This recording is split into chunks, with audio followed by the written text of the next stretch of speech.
আগরতলা পুর নিগমের অন্তর্ভুক্ত শহর এলাকায় অস্থায়ী খাবার বিক্রেতাদের স্বাস্থ্য সচেতনতার পাশাপাশি খাদ্য নিরাপত্তার বিষয়টিতেও বিশেষ গুরুত্ব দেওয়া প্রয়োজন। এক্ষেত্রে উদ্যোগ গ্রহণ করেছে আগরতলা পুর নিগম। মঙ্গলবার শহরের অস্থায়ী খাবার বিক্রেতাদের জন্য স্বাস্থ্য পরীক্ষা ও খাদ্য নিরাপত্তা সচেতনতা শিবিরের আনুষ্ঠানিক উদ্বোধন করতে গিয়ে একথা জানিয়েছেন মেয়র দীপক মজুমদার। সুকান্ত একাডেমিতে আয়োজিত এই দিনের শিবিরে বক্তব্য রাখতে গিয়ে স্ট্রিট ভেন্ডরদের উপযুক্ত গাইডলাইন মেনেই ব্যবসা করার উপর গুরুত্ব আরোপ করেছেন মেয়র দীপক মজুমদার।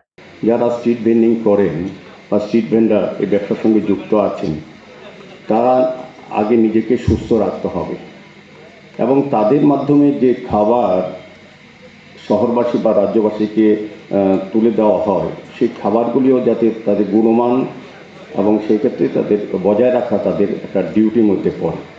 তো আগে নিজেকে সুস্থ রাখতে হবে। যারা আমরা এই কাজে যুক্ত আছি, আমরা নিজেরা যদি সুস্থ না থাকি, আমরা যদি রোগাক্রান্ত হই কোনোভাবে, তো আমাদের মাধ্যমে যারা খাদ্য গ্রহণ করতে হবে বা কিনতে আসবে যারা ক্রেতারা, তারা কিন্তু সেক্ষেত্রে রোগে আক্রান্ত হওয়ার সম্ভাবনা আছে।